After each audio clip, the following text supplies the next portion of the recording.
Mugamba mutya abali ku channel yaffe eyitibwa Kyayiti YouTube channel yaffe njagala tutunulire omubisi gw'enjuki guno okukozesa otya ku nsonga y'okufunza gw'ayagala okukola service ku nsonga y'okwefunza. Omubisi guno ogukozesa otya omubisi gw'enjuki osobola okukozesa bulungi nnyo ne gubeera nga gukufunza. Bw'omala ogufuna funa omubisi nga mulungi. Bw'omala ogufuna omubisi gw'enjuki weeteeketeeke bulungi, ddira ku ngalo zo olugalo olusinga obuwanvu, omala oddukwasa mubisi bw'otyo beera ng'ogusiiga munda mu bukyala bwo, gusiigeyo ng'okozesa olugalo ku ngalo zo olugalo olusinga obuwanvu lw'oba okozesa.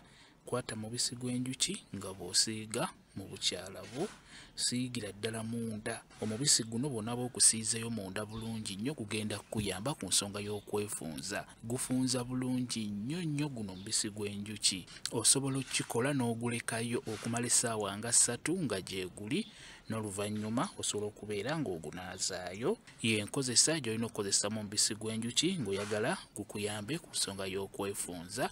Gusiigeyo gumale essaawa nga 2 ku ssaawa 3, n'oluvannyuma beera ng'ogutawaazaayo. Gujja kuba gukuyambira ddala bulungi nnyo ku nsonga eyo ey'okwefunza. Bw'otyo bw'oba ogukozesa, kamba WhatsApp namba yange osobola okumbuuza, ajja kwongera okukunnyonnyola ku viidiyo eno. WhatsApp namba yange eri 0778734 yeeyo WhatsApp namba yange. Mwebale kubeera ku channel yaffe eyitibwa Kyayiti YouTube channel yaffe. Kyembasaba mugende mu maaso n'ogyegattako mubeere bulungi. Mweraba.